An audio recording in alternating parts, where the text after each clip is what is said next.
Ugh. Am I sweaty enough? Let me get some powder in here, please. Thank you. 2, 3, 4. Beep, beep, beep, beep, beep, beep, beep. Beep, beep, beep, beep, beep, beep. Right up, beep, beep, beep, beep, beep. And by powder, of course, mean the 1997 film of the same name. Thank you. Yeah, it was 97. Never actually seen it. That is something that I've noticed about myself, is that I often hold trivia in my head for films or television shows that I've never seen. Ever. Nor have I any attention. Macmillan and Wife is one of the funniest phrases to me in the world. Which, if you're unfamiliar, was a show from the early 70s, I want to say, um, with Susan St. James as wife, I believe. But the name of the show makes me laugh every time I hear it. I don't know. What did you do today? It was so funny anyway. All right.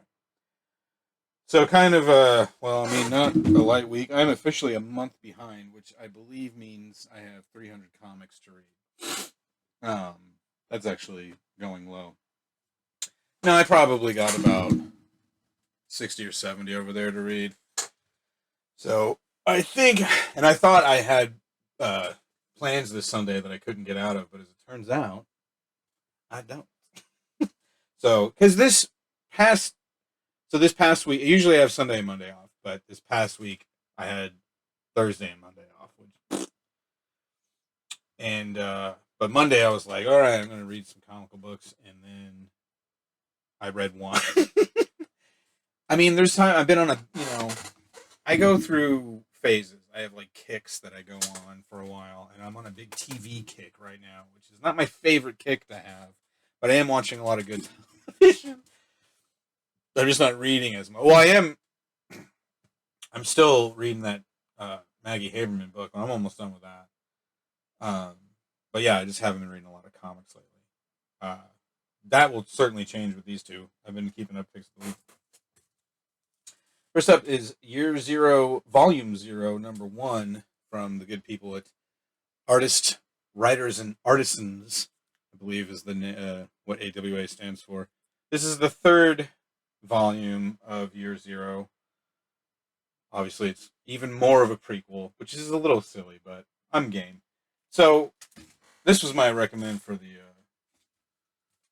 Well, you know what? I should start with this one because I have more to say about the zombie book. A new Reckless book came out. I think this is the fifth one or sixth one. If you'll recall, in the previous volume, which I also can't remember, this is the fifth book though. Got it. Takes place in '89, and in the previous book, which also took place in 1989,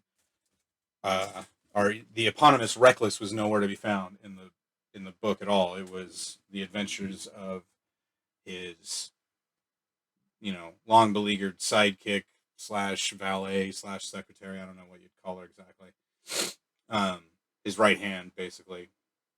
She takes a case on all of her own while he's in San Francisco, and that was a really good story. And now this is the story of what Reckless was up to during that, so that'll be fun. I mean, I'm a huge Brubaker and Phillips guy going back 20 some years now. Right, in fact, not long after I got back into comics in the early 2000s. Um, I'm sure I've mentioned this, but Brubaker and Phillips had a title called Sleeper, which was a monthly series that followed up a mini they had done that I can't remember the name of. No, actually, it was just Brubaker did that. I don't think Sean Phillips drew it, but Sleeper he did draw, and it was a superhero story in the Wildstorm universe, but it was extremely dark. It was really more of a crime book, like a mob. It was a CIA thing, really, because our lead character is a sleeper agent and he's out in the cold. But people have superpowers, but they also curse and fuck and stuff like that. And from that book alone, I was like, oh yeah, I'm on board. Especially back then because I was looking for stuff that didn't have a bunch of continuity behind it yet. Like I was gonna ease myself back into funny books, and it was really really good. And then they did Criminal was probably the biggest one that kind of broke them, and it was about what you would expect with a name like Criminal. And then they've done several projects together now. I can't even keep track of them all. This I feel is their finest hour. It's Sean Phillips has never been better as an artist.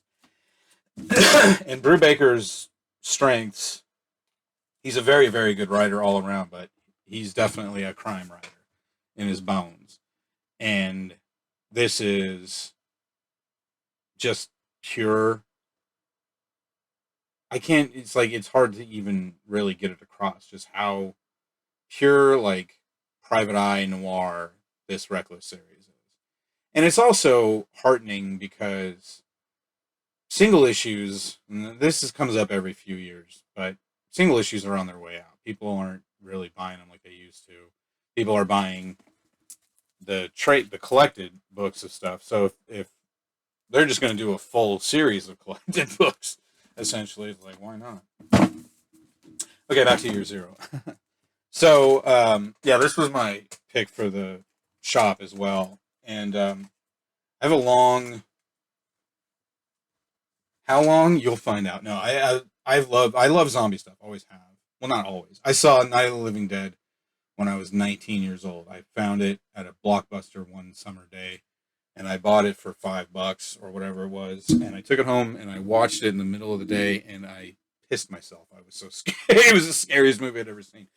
A few years later, I remember trying to show it to a girlfriend, and it wasn't nearly as funny, especially because she was laughing at it the whole time. But that original feeling of Night of the Living Dead has never left me. And then, so that would have been like 96 or so. And then I didn't realize there were two sequels, which I obviously hunted down not long thereafter. And then there were like two anthologies of short stories called the Book of the Dead, where they were all stories that took place within the George Romero zombie universe. And this is why I like this is something I realized recently. When I want a zombie story, I want it to be world building. I want to see what's going on in other parts of the world. I have a friend, my friend Matt Funk, years ago when we used to write stuff together. Well, not together, but we used to work together a lot. And I used to run a series of blogs that were basically about exploitation movies. And that was what I had another one. I had it was called Attention Children, and it was just a straight up comic book blog. And Matt wrote an essay for it once on The Walking Dead because I had never been on board with The Walking Dead. The Walking Dead to me is pretty much encapsulates an overrated book to me. When I started buying comics again, they were 4 or 5 trades in, and that same girl that I was dating, she bought the first 4 and she loved them, and I was like, I mean, I liked Tony Moore, I believe, was the original artist, and his covers were still amazing, but I got to the 4th trade and I was like, this is the same shit. I feel like I may have done this rant before. Anyway, Matt's point was that The Walking Dead is a zombie story that's ultimately about people. And I don't know if I've mentioned this, but I could give 2 shits about people. I don't really, unless it's kind of within a context. I don't know how to explain it. But my favorite zombie stuff is basically stuff that is kind of world building, and even stuff like Zombieland, which has the fast zombies. That's always a point of contention between amongst horror nerds, is that the fast zombie that's no good. And I'm inclined to agree because it does feel like kind of a cheat, but at the same time, who gives a crap? I've heard this story told about John Landis, I think from his asshole son, but there's something to the effect of Landis would say, well, what kills vampires? And the answer would come back, oh, a stake through the heart. And Landis would say, no, it doesn't matter. They're not fucking real. You can do whatever you want to kill a vampire. So I feel I kind of agree with him on that. And, like the Dawn of the Dead remake from around the same time, 2004, by the guy who did Justice League, Zac Efron or whatever the fuck his name is. I know that's not his name. I like it. You know why? World building. It's not there. It's a menagerie of characters. We get character development in most of them, but really it's just like Here's a shopping mall. Here's a bunch of zombies. Let's see what happens. And that's what I want. And that's what this book is. Year Zero, the premise is that it's taking place at the very beginning of the zombie apocalypse, as the title might imply. Each issue has four different characters, the story of four different characters who never meet, to my recollection. I think there might have been one exception where two characters from two different stories met, but I don't think so. I think they're all completely disparate. So it was like, one was super badass, was like a Yakuza hitman out for revenge while the zombie apocalypse is happening, is beginning. There's one with a lady and her two kids who lived, they were like fisher people. They lived on a boat. So it was all these different, like, oh yeah, how would that, what would that look like if you, because that's the cool thing about zombies, is every other monster is pretty much one, or maybe a band of them. You know what I mean? Dracula, or like a bunch of werewolves, or you know what I mean? But even then, it's just like a coven, like the Lost Boys, right? It's just like 5 or 6 guys, and they all look like they're in Rat. But with the zombie story, it's always global, which is bananas. I love that that's what it is. I don't know why exactly. I think it is what I've said, though, because it doesn't focus on people as much as on the horror aspect of it. Like, hey. And to me, that's always been the much scarier stuff, has always been on a global scale. Like every time there was a Twilight Zone where the twist was we're all gonna die, that was way scarier to me than if you know, a camera was gonna take a picture of my dad or something like that. Like that's not as scary to me. But like when I was a teenager, I remember I watched the episode, the stopwatch episode, which I'm sure you're familiar with. But if not, a guy finds a stopwatch that allows him to stop time and then start it again. And so he uses it to rob banks because that's what these characters always do. And then of course he breaks it. Oh no, that's the end. But to me, that was just the beginning, because then all I could do was, what would you do? How would you live your life if you were the last person animate and everyone else was just frozen? I mean, that used to keep me up at night sometimes. It's a similar premise with the Year Zero.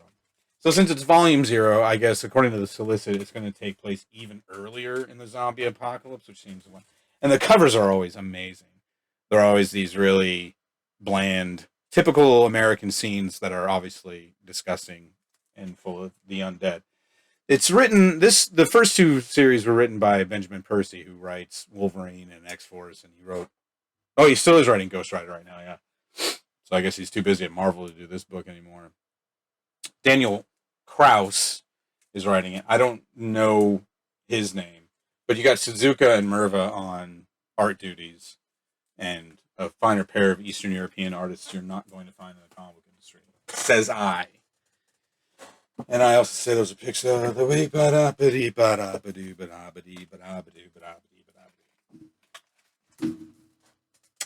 was your week? I don't care. All right. Beware the Eye of Odin, number 4. Is tremendous. Super fun book. Another high, not high fantasy, but really a low fantasy, full of violence and some minimal swearing, I want to say, and all kinds of big crazy monsters and stuff. I mean, the art in this is incredible. The trolls are like the bad guys in this, and my and I think I've said as much before when talking about this book. In fact, my concept of Norse mythology all comes from Marvel Comics, even though I've read extensively outside of that. I haven't read Gaiman's book yet, but I did read a good chunk of the comic adaptation. And I remember I guess it would have been about 10 or 12 years ago, I checked out a book at the library, just like, general Norse mythology. So whenever somebody does a different version than the Marvel version, I'm always like, oh yeah, that's interesting. You can do that. So yeah, this is the final issue. I don't want to give anything away. I get the bad feeling that there's not going to be any more, but who knows? I could look into that sort of thing, but that smacks of effort. So yeah, hell with that. Also, this week I read Kaya number 1. Kaya. That's how Willow says it, right? I think I made that reference last week. This was about what I expected. You have two kids in a fantastical world who are lost, cut off from their families, and um, there's lizard people and stuff. It's really like Wes Craig is a decent writer, but this is the sort of book that a lot of artists move on to, which is to say, a fantasy book that lets them draw. I don't want to show you the final splash page, but they get to build. Speaking of world building, they get to build their own world, and I feel like fantasy comics resonate with artists more, which is just a fancy way of saying they're more fun for artists to draw. That's the distinct impression I get.